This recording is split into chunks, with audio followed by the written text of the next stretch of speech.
selamat sore. Selamat datang para peserta webinar dimanapun Anda berada. Perkenalkan, saya Diandra Pahlevi yang akan menjadi moderator live webinar RSPI Group hari ini. Webinar ini adalah wujud nyata dari kami agar tetap bisa dekat dan memberikan informasi kesehatan yang terpercaya yang dibawakan oleh dokter spesialis maupun dokter konsulen dari Rumah Sakit Pondok Indah Group. Dalam rangka mendukung World Breastfeeding Week 2021, kali ini Rumah Sakit Pondok Indah Bintaro Jaya hadir dengan topik A sampai Z keberhasilan ibu menyusui. Baik, selanjutnya sebelum ke presentasi Dr. Mutia, kita terlebih dahulu berkenalan dan saya akan membacakan CV-nya. Dr. Mutia Ayu Putri, IBCLC, CIMI, Master of Research. Dokter konselor laktasi Rumah Sakit Pondok Indah Bintaro Jaya. Untuk formal education-nya, beliau mengambil Magister Bioscience Medis dan Molekuler di Newcastle University dan dokter umum di Universitas Indonesia. Beliau mengikuti berbagai training, salah satunya adalah Infant Massage Instructor Training, International Association of Infant Massage, Jakarta, Indonesia 2018. Latihan konseling menyusui 40 jam modul WHO, Kemkes, UNICEF, Jakarta, Indonesia 2017. Clinical Trial, Fakultas Kedokteran Universitas Indonesia, Utrecht University, Jakarta, Indonesia 2015. Health Technology Assessment Program Pengelolaan Jaminan Kesehatan Kementerian Kesehatan Republik Indonesia, Jakarta, Indonesia 2014. Dan Elective in Respiratory Medicine, Sir Charles Gardner Hospital Perth, Australia 2014. Beliau juga menyusun paper, 3 diantaranya adalah, yang pertama, menyusui dan ibu bekerja, bagaimana mengoptimalkan pasokan ASI pada tabloid MD 2018. Kemudian, safety dan clinical efficacy of modular endoprosthesis implant in limb salvage surgery in Cipto Mangunkusumo Hospital, a national referral hospital in Indonesia, abstract for HTA Conference Oslo 2015, dan investigation of impact of sulfonylureas on glucose-stimulated insulin secretion in mitochondrial DNA depleted MIN6 cells, Faculty of Medical Science, Newcastle University, United Kingdom, 2012. Beliau juga aktif di organisasi, yaitu Practice Analysis Task Force, International Board of Certified Lactation Consultant, yang disebut juga dengan IBCLC di tahun 2019 sampai 2020. Kemudian, di tahun 2019 sampai 2021, beliau aktif di Advancement Committee International Board of Certified Lactation Examiners, IBCLE. Wah, luar biasa ya. Jadi untuk laktasi, beliau sudah sangat mendalami sekali. Sebelum presentasi dari Dr. Mutia, untuk sesi tanya-jawab, cukup klik tombol Q&A pada gadget Anda, lalu tuliskan pertanyaannya. Nanti pertanyaan yang masuk akan kami kumpulkan, lalu setelah dokter presentasi akan dijawab langsung oleh Dr. Mutia. Kemudian contohnya Bapak dan Ibu dapat bertanya seputar dengan topik hari ini, misalkan apa saja tips untuk ibu menyusui yang bekerja. Kemudian juga bagaimana cara menstimulus kembali produksi ASI yang sudah berkurang. Baik, tanpa berlama-lama lagi, langsung saja kita dengarkan materi dari Dr. Mutia. Dr. Mutia, kami persilahkan. Terima kasih, Dr. Dea. Terima kasih juga Bu Vero tadi yang sudah membuka. Bapak, Ibu, teman-teman semua, saya dengan Mutia hari ini mendapat kesempatan untuk berbagi bersama Ibu, Bapak, juga mungkin teman-teman untuk mengenai menyusui ya. Ini masih dalam rangka menyambut Pekan ASI Sedunia kemarin di minggu pertama pada bulan Agustus 2021. Tapi pada dasarnya menyusui ini berjalan setiap saat sepanjang tahun dan tetap perlu kita jaga dan perlu lindungi ya. Jadi ini adalah materi pembuka dari saya. gambar nih. Jadi ada gambar bayi. Kalau lihat di bagian bawah, ya, bayi menyusu ke ini ilustrasi payudara ibu. Apa sih sebenarnya yang terjadi di sini? Yang terjadi di sini adalah pada saat bayi menghisap di payudara ibunya, bayi ini memberikan stimulus, memberikan tanda gitu ke kulit ibu yang ada ujung-ujung saraf di kulit puting ibu di payudara yang akan mengirimkan sinyal. Sinyalnya kemana? Ke otak, ke kelenjar hipofisis atau kelenjar pituitari di otak. Kelenjar ini memproduksi dua macam hormon. Hormon pertama itu adalah hormon prolaktin, ada di bagian depan atau anterior dari kelenjar hipofisis atau kelenjar pituitari. Hormon prolaktin ini bekerja pada sel-sel alveolar atau alveoli di dalam payudara. Tujuannya untuk apa? Tujuannya untuk produksi ASI, air susu ibu. Kemudian hormon kedua yang juga diaktifkan dengan bayi menghisap di payudara adalah hormon oksitosin, ya, yang terkumpul di bagian belakang atau posterior kelenjar hipofisis atau pituitari. Hormon oksitosin ini biasa suka disebut oleh dengan sebutan love hormone. Jadi hormon yang keluar atau distimulasi dengan perasaan gembira, perasaan kasih sayang. Nah, apa sih tujuan oksitosin ini? Tujuan oksitosin untuk menyusui adalah untuk men-trigger atau stimulasi sel-sel otot mioepitelial. Apa sih otot mioepitelial ini? Ini adalah sel yang memiliki fungsi khusus, dia memerah kelenjar ASI-nya itu supaya ASI-nya keluar dari tempat produksinya ke saluran ASI, kemudian keluar dari puting. Inilah yang disebut milk ejection reflex. Kadang-kadang kalau ibu mungkin merasakannya lebih ke istilah let down reflex, ya, LDR. Oke, jadi ini adalah mekanisme yang terjadi pada saat ibu menyusui, dan maka dari itu menyusui itu dibilangnya supply demand gitu. Jadi semakin diminum, semakin produksinya berjalan dan continue terus-menerus. Nah, lebih jauh lagi, kalau kita melihat payudara ibu, ini dibayangkan payudara ibu dari potongan samping gitu ya. Ini adalah tulang rusuk, tulang iga, bagian paling kiri layar. Kemudian yang ilustrasi yang bundar-bundar ini adalah kelenjar minyak, kelenjar lemak, dan jaringan lunak yang warnanya lebih muda.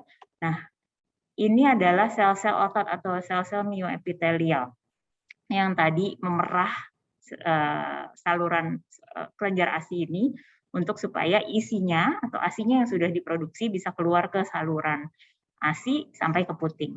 Kemudian yang bundar-bundar ini adalah sel alveolar atau sel alveoli yang menghasilkan ASI-nya itu sendiri.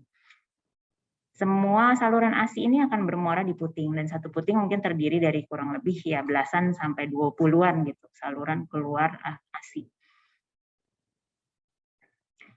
Bicara pembentukan ASI, kita lihatnya diagram ini. Jadi kapan sih pembentukan ASI, produksi ASI itu dimulai? Produksi ASI dimulai, ini disebut dengan tahap laktogenesis tahap 1. Kapan?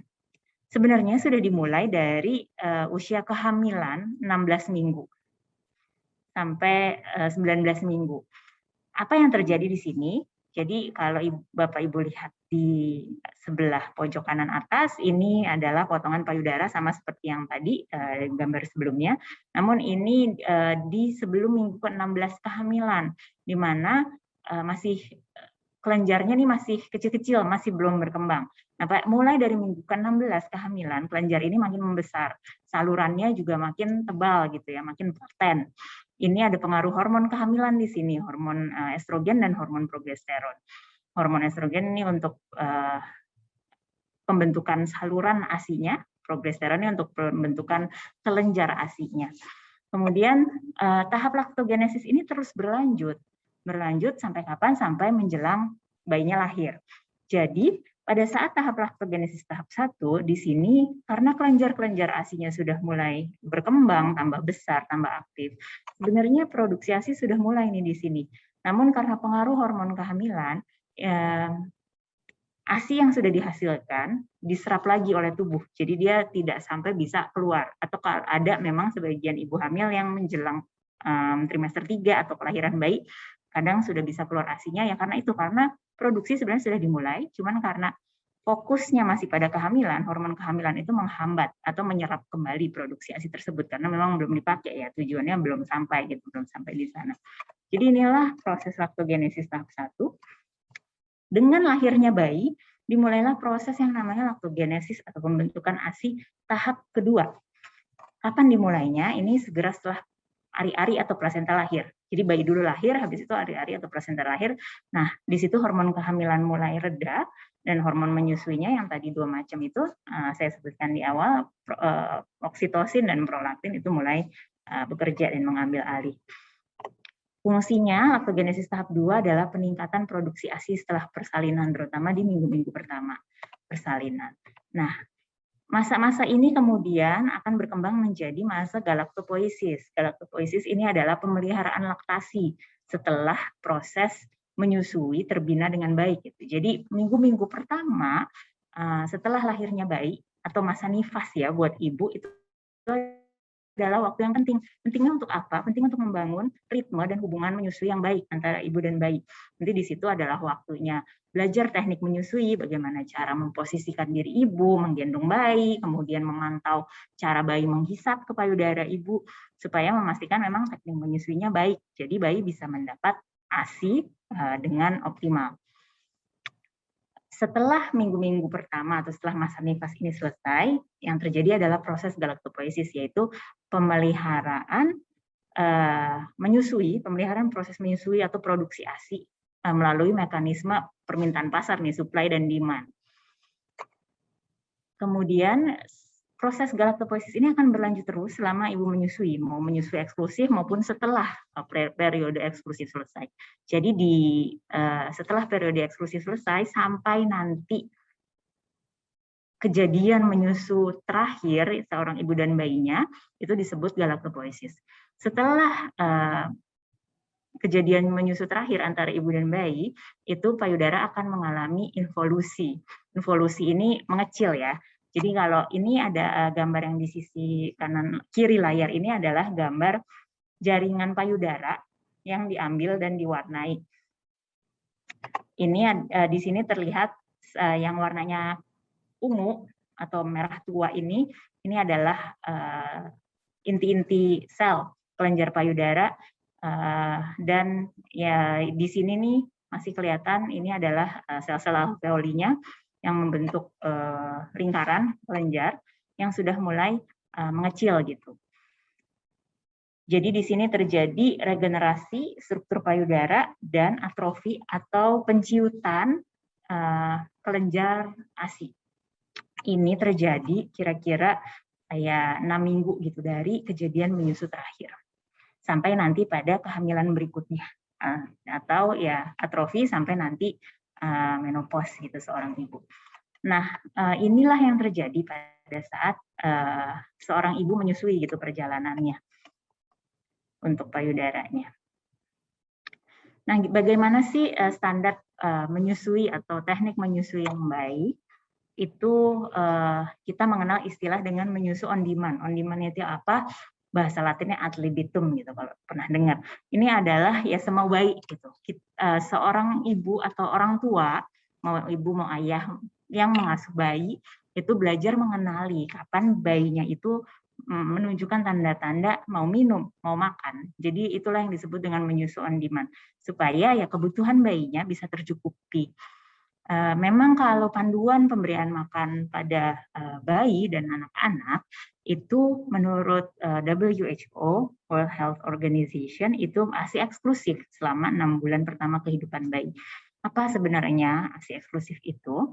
Jadi eksklusif breastfeeding bunyinya itu adalah bayi dapat tercukupi kebutuhan nutrisinya selama 6 bulan pertama kehidupannya dengan ASI.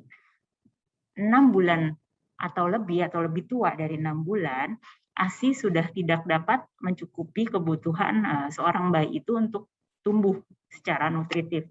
Sehingga perlu diperkenalkan sumber makanan lain yang biasa dikenal dengan istilah makanan pendamping ASI atau complementary feeding dalam bahasa Inggris, supaya transisi. Jadi periode bayi berusia 6 bulan sampai 1 tahun itu masa transisi, diberikan makanan pendamping ASI sehingga pada usia 1 tahun setidaknya bayi sudah bisa mulai makan apa yang dimakan orang tuanya di meja makan di rumahnya. Kurang lebih seperti itu. Dan selama periode ini, uniknya bayi adalah bayi tumbuh dan berkembang gitu. Jadi selalu kita pantau parameter tumbuh kembang bayi. Di antaranya ya memang terutama ini lebih ke pertumbuhannya ya. Panjang badan, berat badan, lingkar kepala. Nah, terkadang memang selama periode menyusui, baik itu eksklusif maupun sudah lewat dari eksklusif, ya dengan kehidupan modern sekarang ini tidak mungkin bisa terus-menerus menyusu langsung. Kadang bayi perlu diberikan ASI perah gitu. Nah, ini juga penting dipikirkan oleh Bapak Ibu untuk metode atau cara pemberian ASI perah kepada bayi. Bagaimana tips dan triknya? Mungkin ini ada beberapa perkenalan. Jadi yang pertama adalah tentukan dulu nanti siapa yang akan memberikan ASI perah itu untuk bayi. Dan misalnya pengasuh ya, pengasuh ini bisa siapapun, misalnya keluarga, ya nenek atau mungkin om, tante atau bahkan ya pengasuh profesional gitu, atau bahkan salah satu orang tua. Nah, pengasuhnya ini nyamannya pakai metode apa gitu. Terkadang memang yang dijadikan pilihan di sini adalah metode pemberian ASI perah yang bukan dot ya, bukan bentuknya empeng gitu. Supaya apa? Supaya proses menyusui ibu dan bayi tersebut lancar dulu. Kalau perlu diberikan ASI perah pun, ASI perah ini ya tambahan gitu, sampingan, bukan yang utama. Jadi kita tidak mengenalkan sesuatu yang dapat berkompetisi dengan mekanisme menghisap, menyusu pada ibu gitu. Pilihannya ada beberapa macam, ada yang bentuknya seperti cangkir atau cakwan, ini disebut dengan cup feeder. Kemudian bisa menggunakan sendok, menggunakan pipet atau dropper maupun menggunakan suntikan. Jadi ini sangat bergantung pada pengguna gitu. Pengasuhnya nanti yang akan menggunakan, yang memberikan ASI perah akan menggunakan, nyamannya menggunakannya dengan apa. Nah, itu yang dilatih supaya penggunanya, pengasuhnya ini nyaman, bayinya juga lebih nyaman dan semakin nyaman gitu pada saat diberikan ASI perah. Kalau memang ibu harus berpisah dengan bayinya selama masa menyusui. Oke, jadi ini kapan dilakukan pemberian ASI perah pada saat ibu tidak bersama bayi. Nah, kalau pada saat ibu bekerja, yang mana ya saat ini gitu, kalau yang namanya ibu bekerja mau dari kantor, mau dari rumah, tetap aja gitu bekerja kan, tetap ada waktu yang harus away, harus tidak fokus gitu pada perawatan bayi. Jadi perah sebelum ibu mulai atau sebelum ibu berangkat bekerja.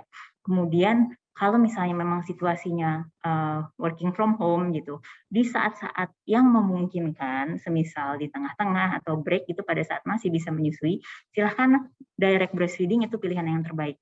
Karena kalaupun tidak direct breastfeeding, ibu tetap harus perah secara periodik gitu, untuk menggantikan waktu bayinya untuk menyusu ke ibu. Jadi silahkan disesuaikan yang mana yang cocok gitu untuk kondisi ibu working from home misalnya.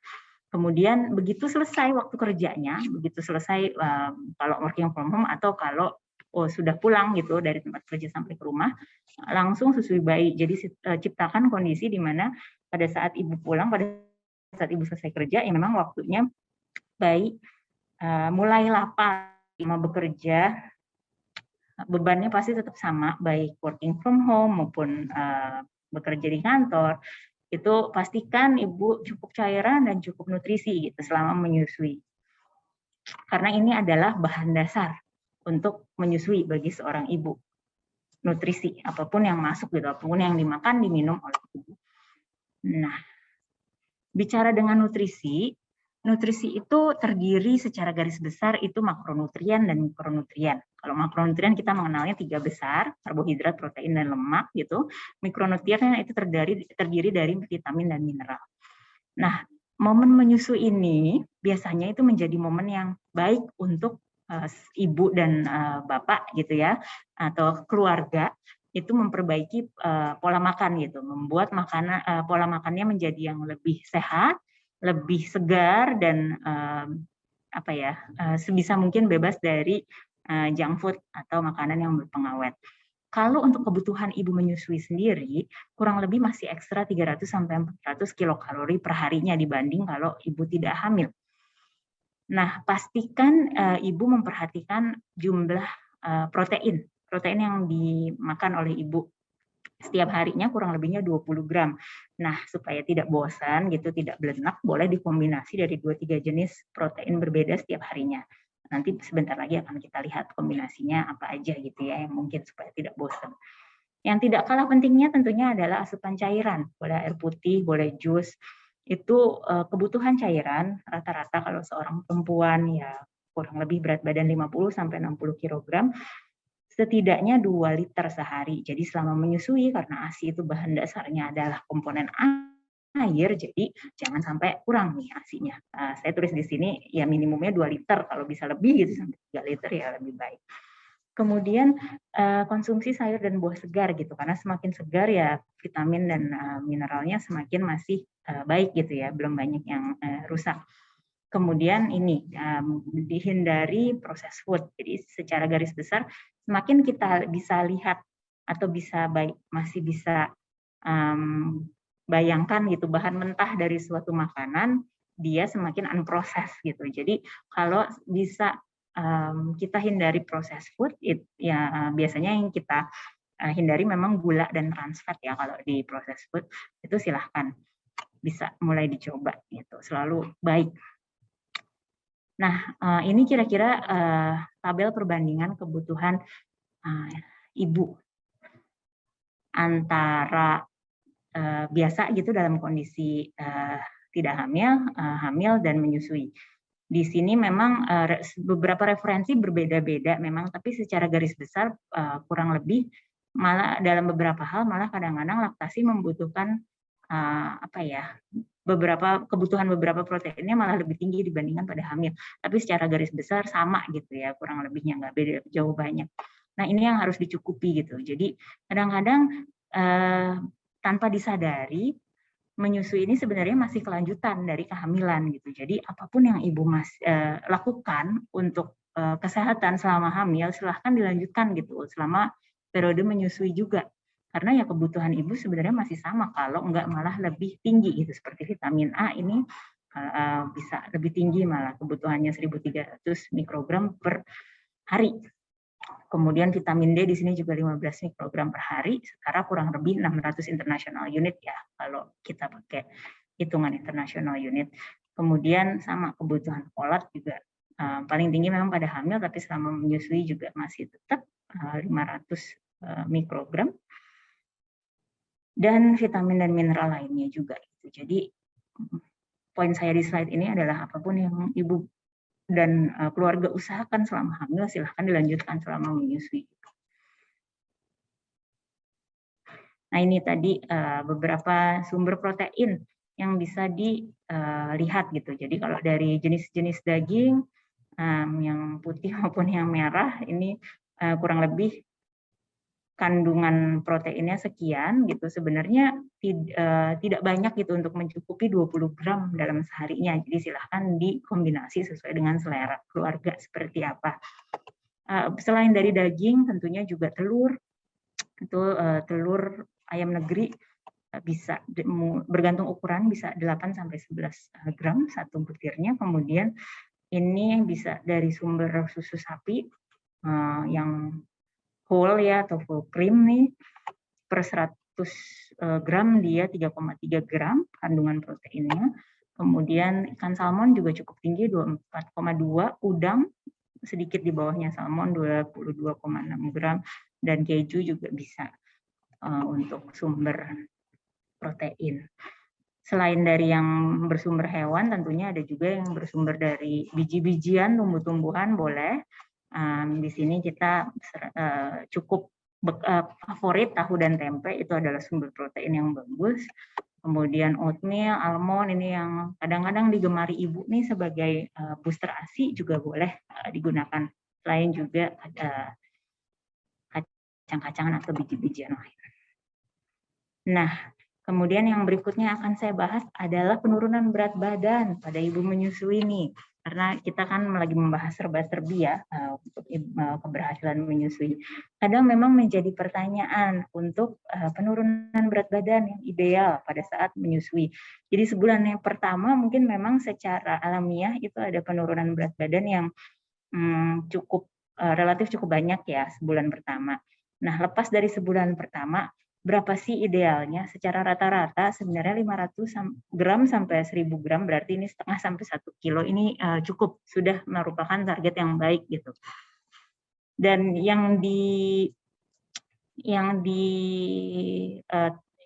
dikaji sebagai penurunan berat badan ibu menyusui yang aman itu kurang lebih 500 per minggu. Jadi ya maksimal 2 kg gitu dalam sebulan kalau memang stabil gitu 500 gram setiap minggunya. Dan ini bisa dicapai dengan pengaturan makanan yang pertama, yang kedua juga dengan dikombinasi dengan latihan fisik ringan. Berapa kali frekuensinya? 1-2 kali per minggu cukup dengan durasi setidaknya 30 menit. Jenisnya apa? Mungkin bisa dimulai dari yang ringan-ringan dulu gitu, jalan cepat, senam atau yoga ataupun bersepeda. Nah, sebenarnya olahraga ini bukan hanya untuk menurunkan berat badan gitu, tapi ada beberapa studi yang juga menyebutkan bahwa olahraga ini juga selain menurunkan badan, menurunkan kadar kolesterol, tekanan darah dan juga risiko depresi ya pada ibu-ibu yang baru melahirkan dan menyusui. Oke, nah serba-serbi lain mengenai menyusui tadi kita udah sempat singgung ASI prahnya dulu ya tadi yang diberikan. Nah ini sekarang cara pra-ASI-nya. Pra-ASI seperti apa? Itu secara umum ada 2. Kenapa ini saya nggak langsung bilangnya pompa juga? Karena pompa itu udah spesifik gitu, pasti pakai alat apa? Alat pompa gitu. Sedangkan ya mengeluarkan ASI kalau selain menyusui bisa aja nggak pakai alat, pakai apa? Pakai tangan gitu, pakai jari. Jadi ada 2 cara di sini, dengan tangan dan dengan alat atau pompa. Kalau dengan tangan bagaimana caranya? Ini ada sedikit gambar ilustrasinya. Jadi ibu-ibu di rumah bisa gunakan satu tangan untuk support payudara dan tangan lain biasanya tangan yang dominan gitu untuk melakukan gerakan perah. Gerakannya seperti apa? Kalau boleh saya peragakan di boneka peraga ini. Jadi tangannya dibentuk seperti huruf C gitu dengan ujung jari jempol dan jari telunjuk berseberangan. Terus kita letakkan di pinggir areola. Areola ini adalah kulit di sekitar puting yang warnanya lebih gelap dari kulit lainnya di payudara. Nah, apa yang kita lakukan kemudian itu adalah mempertemukan jari jempol dan telunjuk bersama gitu. Ini gerakan perahnya seperti ini. Bisa dilakukan dorong dulu ke dinding dada, jadi ke arah belakang, kalau saya berarti ke arah badan saya, supaya kita meraba kelenjar ASI yang ada di bawah kulit, baru setelah itu diperah. Lakukan gerakan mempertemukan jari jempol dan jari telunjuk. ASI perah yang keluar dari puting itu bisa ditampung dengan wadah, cangkir, mangkok, cawan, atau botol. Kemudian kalau dengan pompa ya biasanya mengikuti manual instruksi pompa dan beberapa tipe pompa yang ada. Kemudian setelah diperah, ASI-nya lalu diapakan? Kalau bayinya masih mau minum gitu, boleh langsung fresh diberikan langsung minum ke bayinya.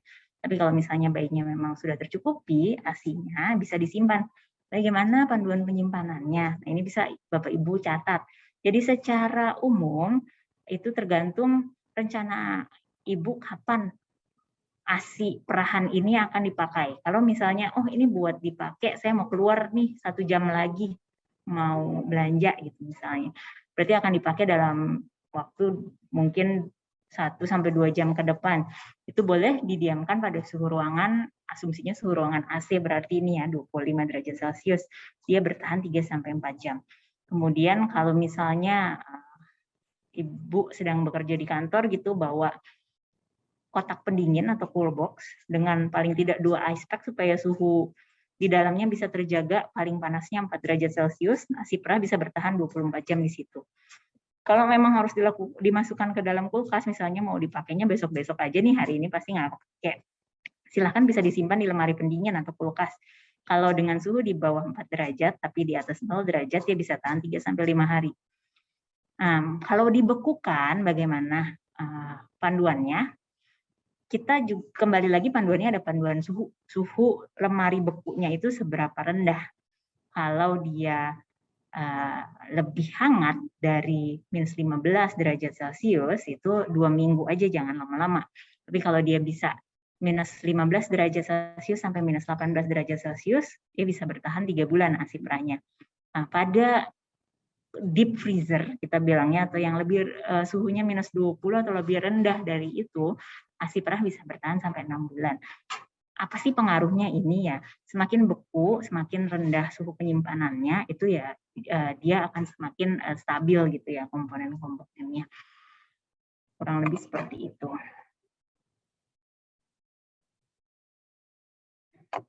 Nah, ini adalah serba-serbi juga untuk pengelolaan asi perah.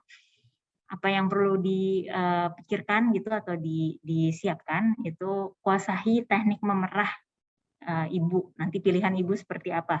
Kalau bisa dengan tangan silahkan, kalau dengan alat gitu, dengan pompa yang tipe apa silahkan dikuasai sebelum bekerja. Mungkin siapkan waktu seminggu atau 2 minggu sebelum ibu kembali bekerja full time gitu untuk latihan. Mungkin nggak perlu terlalu sering, mungkin sehari sekali atau 2 kali gitu untuk perah ini. Kemudian sediakan tempat khusus untuk menyimpan ASI. Nah, kadang-kadang pertanyaan yang masuk ke saya adalah perlukah menyediakan satu kulkas baru khusus gitu, atau satu freezer baru khusus untuk ASI? Ya silahkan disesuaikan dengan kondisi di rumah gitu. Pada dasarnya tempat khusus yang terpisah dan kedap udara. Kalau memang belum bisa untuk menyediakan satu khusus atau satu baru gitu, itu ya Bapak Ibu sediakan wadah tertutup yang kedap udara untuk menyimpan ASI, jadi bisa terpisah. Kemudian ada beberapa pertanyaan umum lainnya nih terkait manajemen stok perahan. Yang pertama adalah gimana sih cara ngatur stoknya, first in first out atau last in first out. Nah ini juga ya biasa dikondisikan dengan kondisi di rumah gitu, kondisi bayinya juga. Bisa juga di-combine gitu. Jadi stok yang paling lama, paling tua usianya, dan stok yang paling muda ya dikeluarkan bersamaan gitu dan dipakai dalam 1 hari. Dengan demikian ya stoknya ibu gitu bisa ikut jalan usianya sama usia bayinya. Kemudian pemilihan wadah kadang juga menjadi pertanyaan. Jadi wadah memang bermacam-macam bentuknya, harganya, volumenya, ukurannya. Ini juga kadang-kadang ya sesuai dengan preferensi gitu. Memang panduannya adalah mungkin boleh dicoba dulu, ibu boleh coba kira-kira pada usia 1 bulan bayinya atau anaknya itu kurang lebih minumnya seberapa gitu. Jadi misalnya bayi saya minumnya 80 cc pada usia 1 bulan. Dikira-kira mungkin dilebihkan 10% gitu, jadi taruhlah 90 cc dalam satu wadah. Nah, itu yang dibekukan gitu. Jadi untuk sekali minum itu bisa dilakukan. Tapi tentunya kalau ibu mau bekukan dengan volume yang lebih besar itu juga boleh, silahkan. Yang perlu diingat adalah pada saat mau menyajikan itu kita cara menaikkan suhunya atau menghangatkannya bertahap. Jadi supaya ASI beku ini atau ASI dingin ini tidak terekspos pada perubahan suhu yang terlalu besar, karena itu bisa merusak kandungan ASI yang terkandung di dalamnya kalau terlalu drastis perubahan suhunya. Oke. Nah, yang pasti nggak kalah serunya kalau kita ngomongin keberhasilan menyusui, ini ngomongin ASI booster atau apa ya, pelancar ASI gitu kira-kiranya. Apa sih sebenarnya ASI booster ini? Kalau dalam istilah medis disebutnya dengan galaktagok atau laktagagok. Tapi booster utama sebenarnya adalah ya bayi menyusu gitu, karena balik lagi tadi ke materi pembuka saya bahwa adalah ya ASI itu keluar kalau distimulasi oleh bayi gitu dengan menyusu payudaranya. Jadi booster yang utama yang paling penting adalah bayi menyusu. Yang kedua, cairan yang cukup dan makanan yang cukup. Jadi makan dan minum yang cukup untuk ibu gitu, karena ini adalah bahan dasarnya. Jadi nutrisi-nutrisi tersebut, kandungan-kandungan nutrisi tersebut dicampur dengan air gitu, itulah yang digunakan oleh sel-sel alveoli di kelenjar payudara ibu untuk menghasilkan ASI. Kemudian yang ketiga juga adalah hati yang gembira gitu ya, mungkin meskipun lelah, meskipun pegel, badan masih sakit, dan kadang-kadang suasana hati carut-marut gitu, tapi diusahakan bahwa hati yang gembira, yang lega itu juga bisa membantu untuk booster ASI. Ini macam-macam produk booster atau pelancar ASI. Ada yang dari bahan makanan, ada yang teh, ada yang cookies, ada kapsul, tablet. Silahkan dipilih sesuai dengan ya preferensi ibu gitu. Untuk mengenal lebih jauh mengenai pelancar ASI ini sih saya memberikan pembekalan ilmu dasarnya aja gitu. Macam-macamnya ada 3 gitu kalau bisa dibagi secara umum. Ada satu yang benar-benar obat, dia punya kandungan aktif. Itu biasanya domperidon. Ini adalah obat, sebenarnya obat anti mual, dia menekan pusat mual di otak. Tapi dengan dia menekan pusat mual di otak itu, dia memiliki efek samping untuk menambah pelepasan hormon prolaktin yang tadi untuk meningkatkan produksi ASI. Jadi disitulah efek peningkatan produksi ASI dari obat ini. Kemudian biasanya banyak sediaan herbal, sediaan ini bisa dalam bentuk tablet, kaplet, ataupun kapsul. Itu biasanya ekstrak ya, jadi daun fenugreek atau daun katuk, daun kelor, dan bahan-bahan tumbuh-tumbuhan lain gitu, dikeringkan, ditumbuk, diekstrak, kemudian dimasukkan ke dalam kapsul atau dijadikan tablet. Ini juga memiliki efek untuk meningkatkan produksi ASI. Kemudian ada juga yang bahannya dari, bentuknya dari bahan makanan, seperti ya susu almond, air atau bubur kacang hijau, dan lain-lain. Saya langsung lanjut ke cara kerja dari pelancar-pelancar ASI tersebut. Kalau kita lihat kandungannya sebenarnya apa sih bahan-bahan itu? Kalau dilihat sebenarnya dia kandungannya nutrisi juga, polisakarida. Polisakarida itu apa? Dia gula gitu, gula kompleks. Karbohidrat, dia senyawa penting untuk fungsi sel.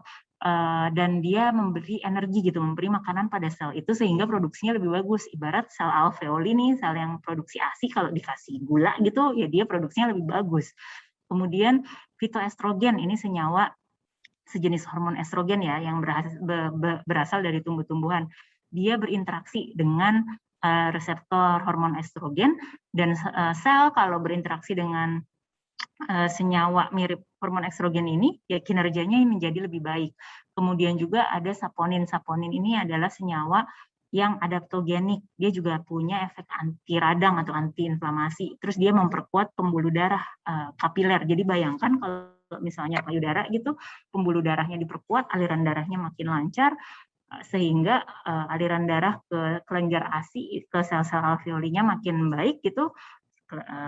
Pasti juga kinerja sel alveolinya untuk produksi ASI lebih baik. Kemudian anethol, ini adalah senyawa yang dia meningkatkan tonus otot halus. Jadi otot-otot myoepithelial tadi yang memerah sel-sel alveolinya supaya ngeluarin ASI-nya ke kelenjar ASI, dia perahannya lebih bagus gitu. Jadi aliran ASI-nya juga lebih lancar gitu. Jadi ini adalah beberapa contoh cara kerja dari zat-zat yang terkandung dari bahan-bahan yang meningkatkan produksi ASI atau galaktagok atau lactagogok tadi. Oke, nah ini mungkin udah di penghujung materi saya.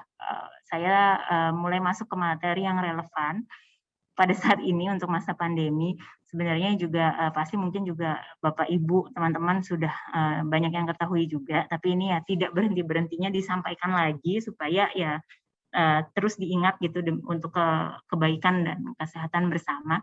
Pada saat ibu menyusui atau ibu hamil gitu, periode melahirkan, nifas, menyusui, itu di zaman pandemi ini tetap menyusui itu berlanjut, tetap kita lindungi bersama gitu, dan kalau bisa tidak diganggu-ganggu gitu proses menyusunya. Dan protokol kesehatan gitu selama menyusui, kalau misalnya ibunya terkonfirmasi positif COVID, kita melihat gejala atau kondisi ibunya seperti apa. Bayinya juga secara terpisah mungkin juga akan dilakukan pemeriksaan tergantung fasilitas atau akses terhadap pemeriksaan COVID-19-nya. Tapi untuk panduan untuk menyusui ini yang utama adalah memakai masker melindungi karena penularan virus adalah dari droplet pernapasan. Jadi pakai masker sehingga menghindari tersebarnya droplet pernapasan dari ibu. Kemudian juga mencuci tangan karena tangan ini adalah pengantar dari segalanya gitu. Jadi cuci tangan sebelum dan sesudah memegang bayi atau peralatan ASI dan membersihkan permukaan dan perabot secara rutin dengan apapun pembersih yang ada ya gitu. Jadi kadang-kadang ya tidak perlu cairan pembersih khusus, ya, air dengan sabun gitu juga bisa digunakan sebagai larutan pembersih. Pada kondisi di mana ibu sakit sampai maksudnya harus bed rest, tidak bisa merawat dirinya sendiri, tidak bugar gitu, bisa rawat terpisah dari bayinya, tapi seandainya masih bisa memerah ASI, silahkan dilakukan, ASI-nya tetap masih bisa untuk diberikan kepada bayinya. Prosedur perahnya sama dengan 3 hal ini. Tentunya nanti juga dikaji terus dan dipantau terus kondisi ibu yang sakit COVID-nya dan dilihat gitu pengobatannya dan kondisinya apakah masih tetap kompatibel dengan menyusui. Pada dasarnya obat-obatan secara umum aman untuk ibu menyusui yang sedang terinfeksi COVID untuk memberikan ASI-nya pada bayi. Namun ada beberapa obat, terutama obat-obatan baru, antivirus ataupun modulator imunitas yang masih sebenarnya proses uji coba klinis dan datanya yang digunakan pada ibu menyusui belum banyak. Jadi pada kondisi-kondisi tersebut biasanya dipantau ketat dan dengan pengawasan dokter, dan kadang-kadang memang pemberian ASI bisa ditunda pada masa-masa ini. Kemudian tadi juga yang sempat disinggung pada awal sebelum materinya dimulai adalah terkait vaksinasi. Jadi memang ibu hamil, ibu menyusui itu tidak diikutkan dalam uji klinis vaksin. Kenapa? Karena ibu hamil dan menyusui ini populasi rentan, populasi khusus gitu yang dilindungi. Jadi secara umum datanya belum ada gitu, karena ini tidak diikutkan dalam uji klinis. Namun secara teori itu keamanan vaksin COVID pada ibu hamil dan pada orang dewasa sama. Sehingga sekarang Indonesia pun melakukan percepatan pemberian vaksinasi COVID pada ibu hamil. Hal ini juga berlaku untuk ibu menyusui. Kalau misalnya rekomendasi Persatuan Obstetrik dan Ginekologi Indonesia untuk ibu hamil, jadi saat ini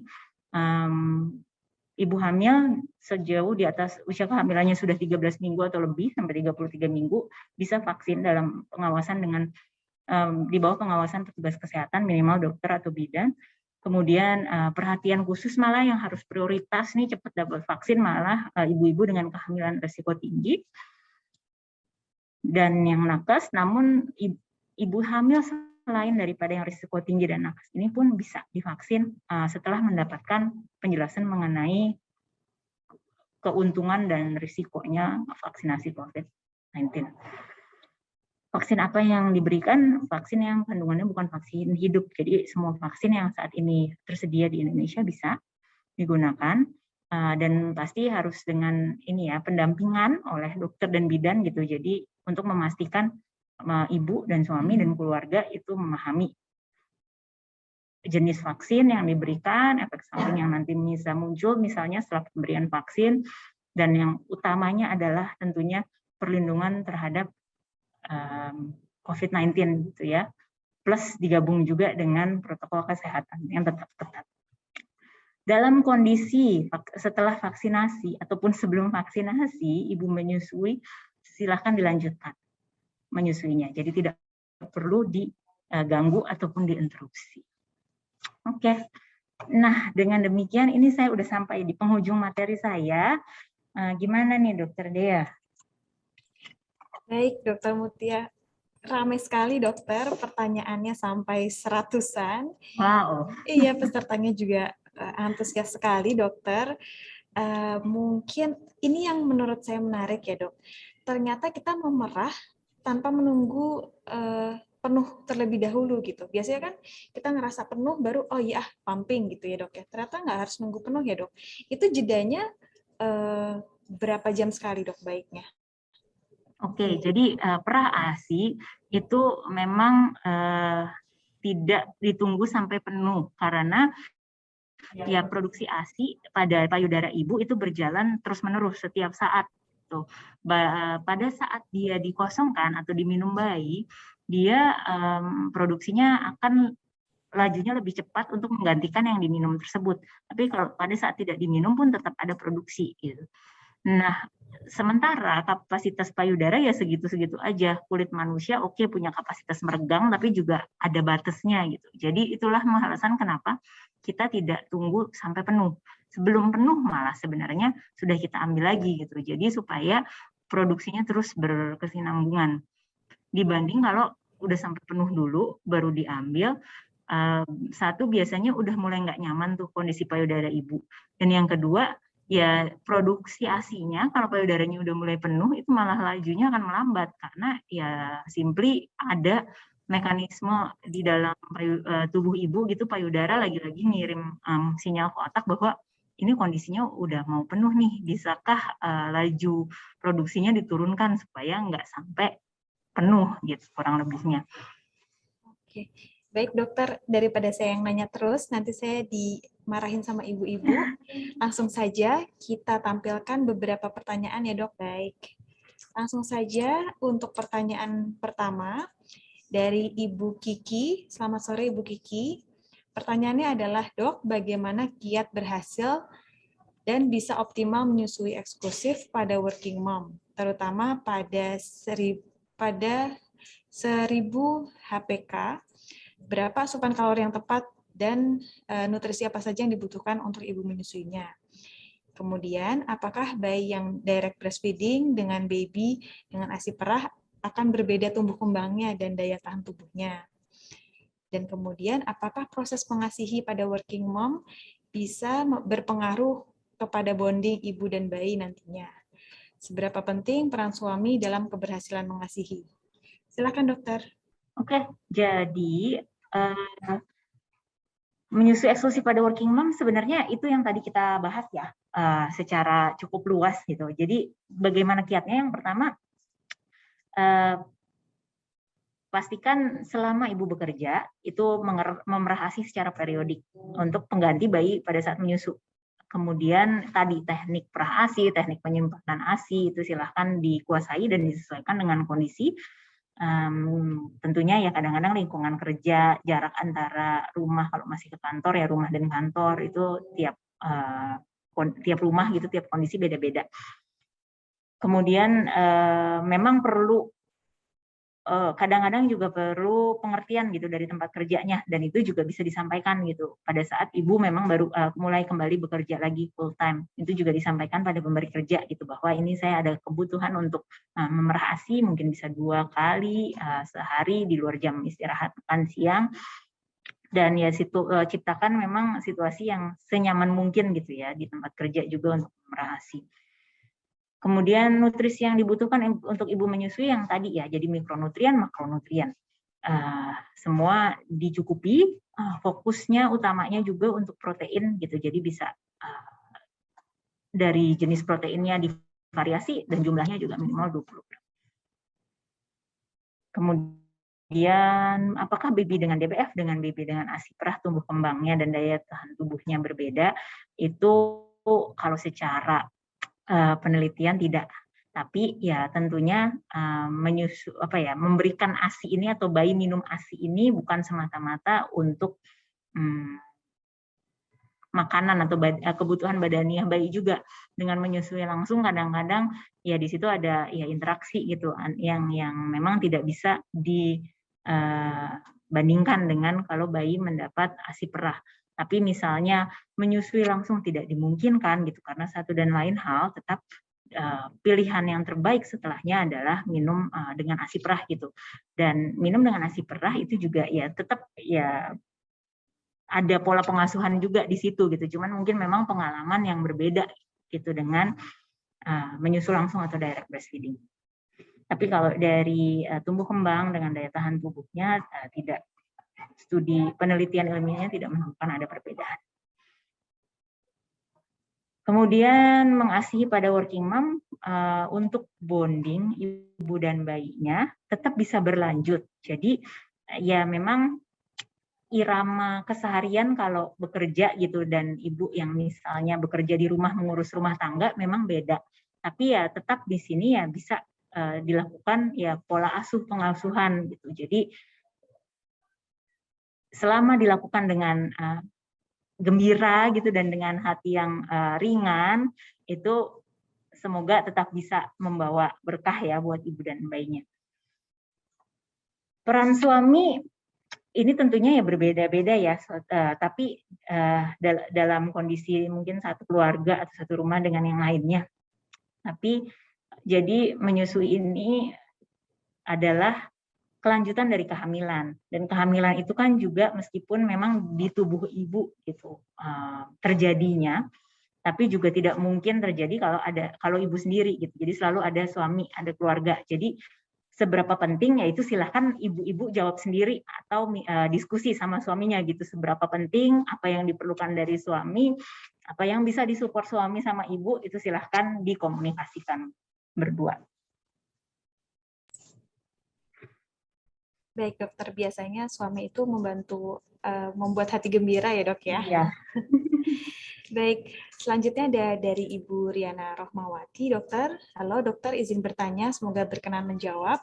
Saya seorang ibu dengan riwayat hepatitis B dan tidak bisa direct breastfeeding eksklusif untuk bayi saya yang baru berusia 1,5 bulan. Katanya demi meminimalisir tertularnya hepatitis pada bayi saya. Yang saya ingin tanyakan, apakah ibu dengan riwayat hepatitis B memang sama sekali dilarang menyusui ASI? Atau ada solusi lain agar bisa direct breastfeeding? Bayi saya sekarang hanya minum susu sufor.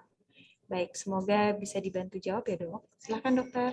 Oke, ya pada kondisi ibu hepatitis ini mungkin baiknya ini kita dilakukan konsultasi gitu dengan ya dokter yang merawat ibu kondisi hepatitisnya, juga bisa dengan konselor menyusuinya.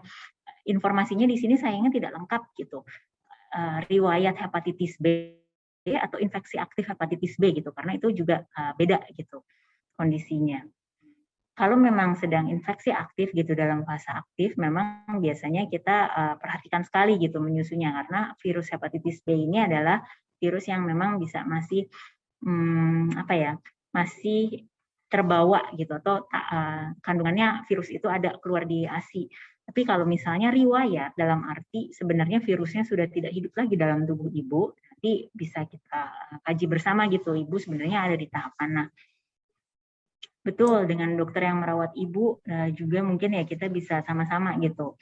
Karena yang pasti ibunya dulu nih kita harus tuntaskan nih hepatitisnya, dan setelah itu kita lihat proses menyusunya bagaimana gitu, bisa diupayakan apa.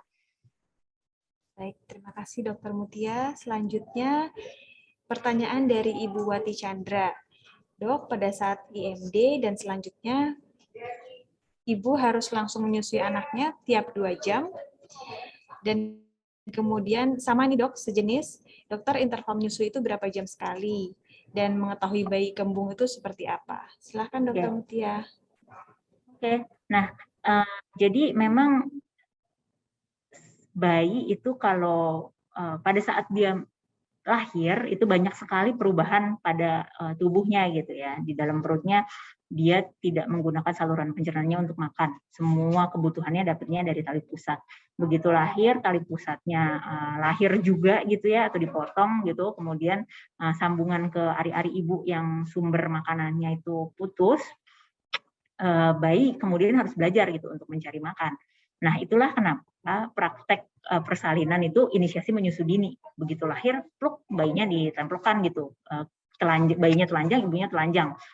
Sama-sama telanjang, berduanya dilakukan inisiasi menyusu dini. Supaya ya bayi mulai mengenal gitu, oh ini adalah badan ibunya. Oh ini payudara, ini adalah nanti caranya bayi akan makan. Karena ya pasti bayi kan yang bernafas, ada metabolisme tubuh gitu yang memakan energi. Jadi pasti bayi perlu mulai belajar makan.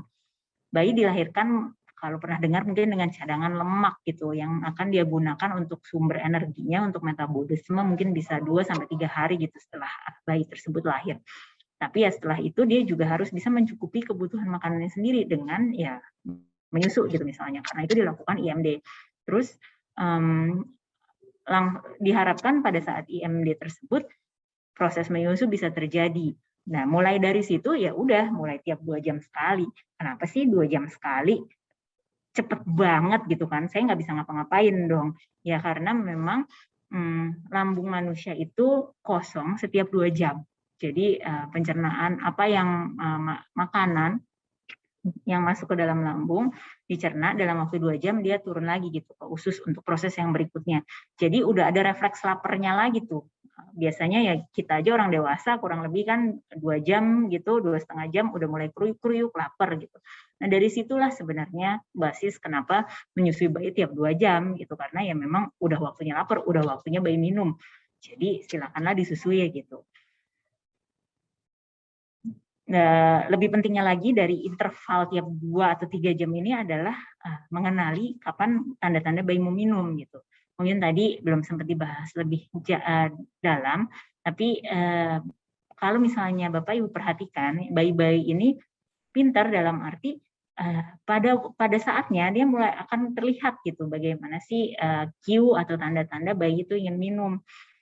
Biasanya mulai celingak-celinguk gitu, kepalanya tengok-tengok, gelisah, kemudian gerakan tangan ya dia akan mencari sesuatu untuk dihisap. Jadi dia akan menggerakkan tangan, berusaha memasukkan tangan ke dalam mulutnya. Terus badannya mulai stretch, diregangkan. Nah baru setelah itu kalau misalnya masih dicuekin nih, bayi akan menangis gitu karena udah gak nyaman banget, lapar gitu sekali nih, jadi nangis gitu kurang lebihnya. Jadi mengenali tanda-tanda bayi mau minum itu ya penting supaya ya oke pada saat waktunya mau minum susuilah gitu, itulah yang disebut dengan menyusui on demand.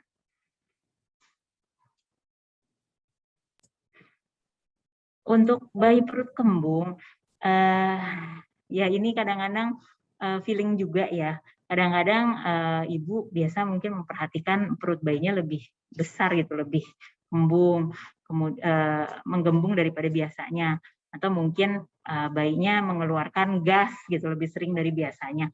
Biasanya sih seperti itu ya, tanda-tandanya bayi kembung. Baik, Dokter Mutia. Mungkin lanjut saja ya, Dok, karena banyak sekali pertanyaannya. Ya.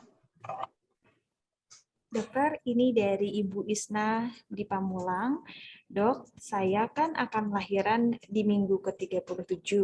Karena ada pengentalan darah di angka 600-an dengan metode sesar, apakah masih bisa dilakukan IMD dan apakah produksi ASI sudah aman di usia 37 minggu tersebut? Kalau tidak bisa IMD, bagaimana proses menyusui bayi setelah selesai proses sesar? Dan posisi menyusui yang bagus seperti apa? Silakan Dokter Mutia. Ya, oke Bu Isna. Jadi syarat IMD itu adalah bahwa dokter menentukan kondisi ibu cukup bugar dan kondisi bayi cukup bugar untuk dilakukan IMD setelah operasi sesar maupun persalinan normal. Jadi begitu diputuskan, oke bisa IMD, itu pasti akan dilakukan gitu. Seberapa lama gitu ya kadang-kadang ini di bawah pengawasan tenaga kesehatan yang bertugas saat itu ya.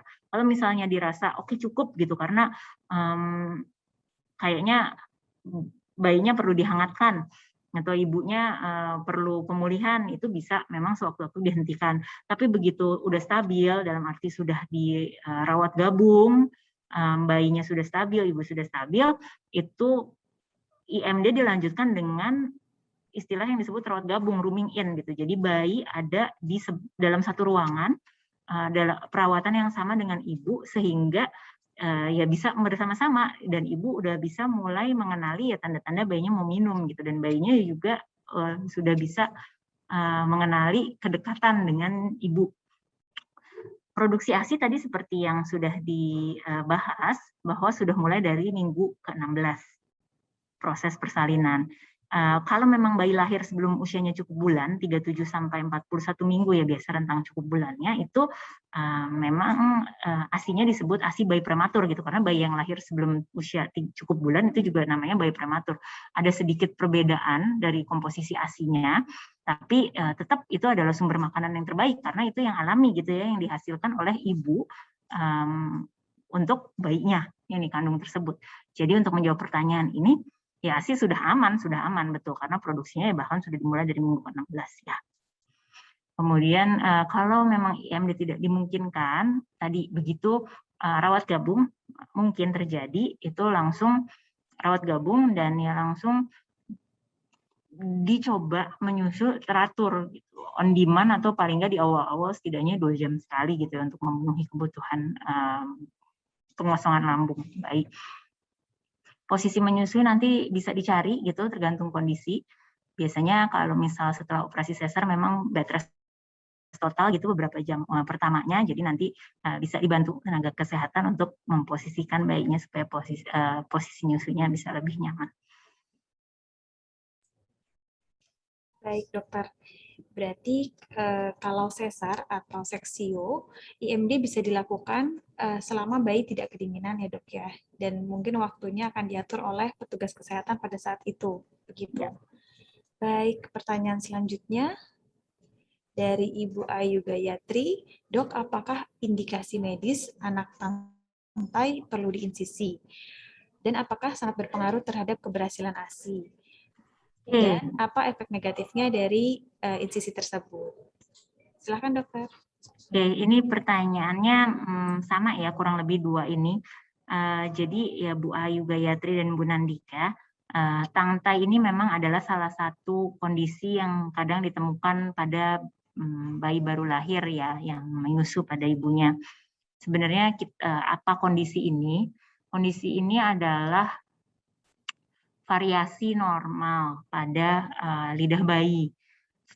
Tangkai ini istilahnya kalau kita bongkar gitu secara harafiah, tang itu lidah, tai itu kan jerat atau ikat atau tali gitu ya. Jadi lidah yang terjerat nih. Kenapa disebut tangkai? Karena di bawah lidah itu ada jaringan lunak yang namanya frenulum lidah. Jadi dia kayak menghubungkan lidah dengan dasar mulut gitu. Lokasinya di lidah bagian tengah bawah. Frenulum lidah ini itu ada pada semua janin. Namun pada masa kehamilan sebelum lahir idealnya frenulum lidah ini mengkerut sampai hilang. Tujuannya apa? Supaya lidah tersebut bisa terangkat, tidak terjangkar ke bawah mulut. Jadi kalau misalnya ini lidah, tangan kiri saya dasar mulut, jadi tadinya tuh ada jaringan lunak di sini gitu, menghubungkan lidah dengan dasar mulut. Tapi sebelum lahir, janin ini frenulum lidahnya semua mengkerut supaya lidahnya ini bisa terangkat untuk menjalankan fungsinya, untuk makan, untuk bicara gitu ya, untuk membersihkan rongga mulut, gitu. Untuk bernafas juga gitu lidah ya. Tapi pada bayi-bayi yang ada tangkainya gitu atau ada jeratnya, si frenulum lidahnya ini mengkerutnya tidak sempurna. Jadi ya masih ada sisa jaringan tersebut. Hipotesisnya atau teorinya adalah dengan sisa jaringan tersebut gerakan lidahnya jadi kurang lentur pada saat bayi menyusu. Jadi ini menimbulkan keluhan. Keluhannya di antaranya ibunya putingnya luka, lecet. Kemudian bayinya menyusu juga sulit ke ibunya, lepas-lepas terus, atau dia menyusu tapi berat badannya tidak naik gitu. Nah ini memang perlu dikaji case by case-nya, dan juga ya tangkainya kondisinya seperti apa, sisa jaringannya seberapa tebal, seberapa banyak gitu. Karena kejadiannya bayi itu memiliki tangkai itu juga 10-20% gitu dari kelahiran bayi. Kemudian dari yang ada sisa frenulum lidahnya tersebut, ya tidak semuanya menyusunya menjadi sulit. Kalau memang menyusunya sulit dan menimbulkan gangguan seperti proses menyusunya susah, berat badan bayi naiknya susah, dan payudara ibunya luka, itu ya bisa dikaji lebih lanjut gitu dengan tim dan juga mungkin dokter anak yang merawat bayi supaya bisa dikelola secara komprehensif. Ini memang dalam menyusui ada ibu dan ada bayinya gitu, dan bagaimana kita bisa mengelola ini secara komprehensif supaya proses menyusunya ini ya bisa terlindungi. Kalau misalnya memang perlu diinsisi, ya pastikan ya ibu paham gitu. Ini adalah prosedur bedah gitu, bedah minor sebenarnya. Jadi ya ada luka gitu yang dihasilkan dari proses insisi tersebut. Prosedur ini sebenarnya tidak berbahaya dalam arti ya luka berdarah, setelah itu ya lukanya sembuh. Mungkin efek samping yang tidak diinginkan adalah ya jaringan parut atau scar ya pada bekas luka insisinya gitu. Jadi sebenarnya prosedurnya relatif aman, efek negatifnya yang tadi gitu, tapi perlu dilakukan penilaian yang komprehensif gitu supaya ini tindakan insisi ini tidak over ya dilakukan, karena tindakannya cukup mudah, tindakannya sederhana, tapi supaya nggak over dilakukan, benar-benar kalau memang perlu dilakukan, ayo dilakukan. Kalau misalnya bisa di-manage dengan konseling menyusui gitu, dengan pendampingan menyusui, ya itu dulu yang dilakukan. Ini sih sebenarnya karena jaringan sisa, dia ibaratnya kayak usus buntu gitulah. Kalau dia tidak mengganggu, ya kan nggak langsung semua orang dioperasi gitu, kurang lebihnya.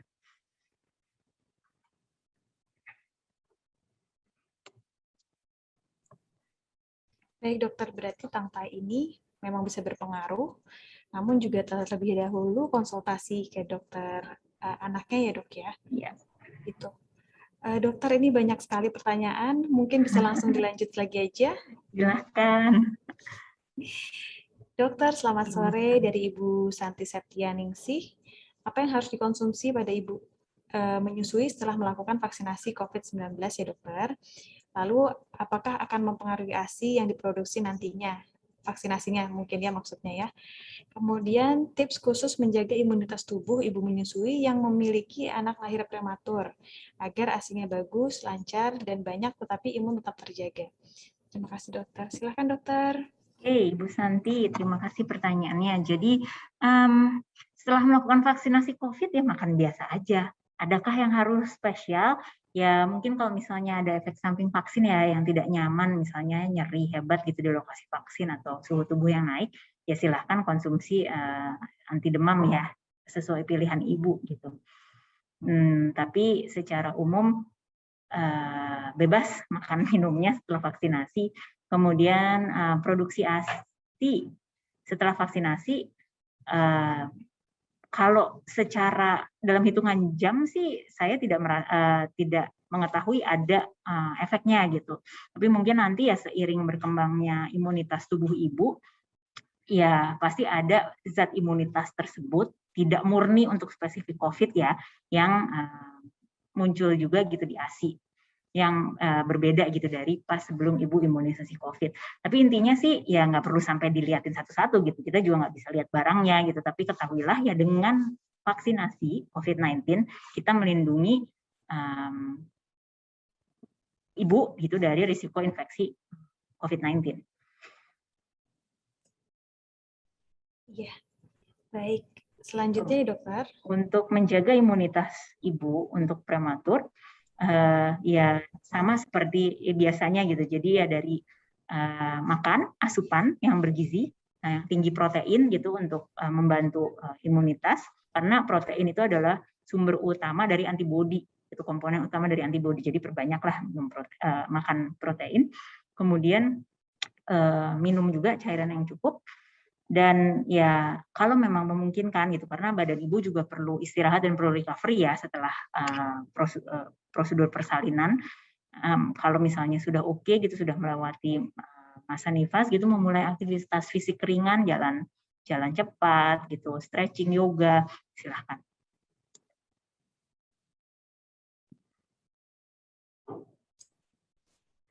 Berikutnya dari Ibu Nora Sarah. Halo dokter, izin bertanya.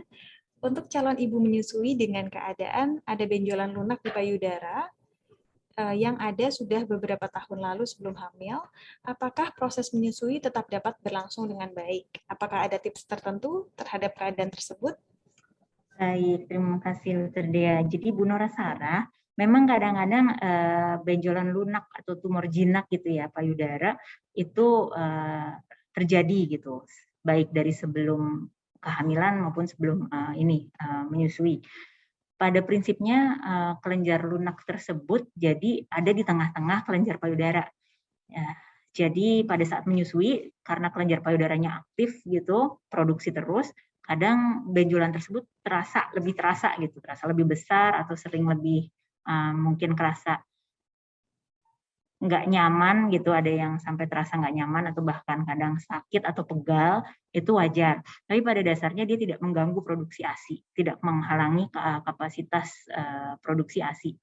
Tapi ya karena dia ada benjolan di situ gitu, kadang-kadang efek masanya itu dia bisa neken kelenjar ASI yang di sebelahnya dan menimbulkan mungkin daerah tersebut tuh jadi sering tersumbat ya istilahnya, jadi sering terasa keras, berbenjol gitu. Jadi mesti hati-hati di sini untuk menjaga kelancaran produksi ASI, kelancaran payudara dan kelunakan payudara pada bagian tersebut.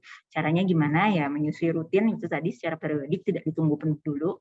Kemudian mungkin ya bisa dibantu kompres hangat atau pijat kalau memang bagian tersebut lagi lebih terasa penuh, lebih terasa nggak nyaman. Tapi secara umum tidak mengganggu proses menyusui dengan benjolan lunak tersebut. Dan ada baiknya setelah selesai menyusui itu paling cepat 2 bulan, idealnya mungkin 6 bulan gitu setelah selesai nyusuin ya dikontrol lagi gitu, diperiksakan lagi untuk supaya kita bisa pantau jumlahnya, ukurannya, kemudian kepadatannya, jenisnya. Baik, terima kasih Dr. Muti atas jawabannya. Berikutnya, pertanyaan selanjutnya dari Ibu Mona Oktarina. Bagaimana cara menyimpan arsip yang benar? Ini sama ya dokter ya, sejenis pertanyaannya dari Ibu Ivani dari Jakarta Timur. Izin menanyakan, yang pertama, apakah ada efek bagi ibu yang tengah hamil namun kondisinya masih menyusui? Kedua, bolehkah mencampur ASI perah? Pertama dengan perahan kedua lalu dimasukkan ke dalam freezer. Yang terakhir, apa saja bahan-bahan dalam kosmetik atau obat yang mesti dihindari oleh ibu menyusui? Silahkan Dr. Mutia. Oke, baik, terima kasih. Ini Bu Mona, penyimpanan arsip yang benar tadi mungkin ada contekannya nih. Intinya ketahui dulu itu untuk mau kebutuhan kapan, disimpan di suhu dingin atau disimpan beku gitu. Panduannya kita panduan suhu ya. Kalau suhunya mungkin 0 sampai 4 derajat itu bisa 24 jam. Kalau di yang sementara seperti cool box, karena ya cool box kan dengan ice pack-nya juga bisa cepat cair gitu. Jadi kalau bisa jangan lebih dari 24 jam. Kalau di kulkas dengan suhu ya 2 sampai 8 derajat gitu atau 0 sampai 8 derajat yang cukup stabil, nggak sering dibuka-buka pintunya atau ditaruh di atas yang dalam, itu bisa tahan 3 sampai 5 hari. Pada saat beku, kalau misalnya suhunya bisa stabil di minus 18 derajat bisa sampai 3 bulan. Kalau suhunya bisa minus 20 atau lebih rendah lagi bisa 6 bulan.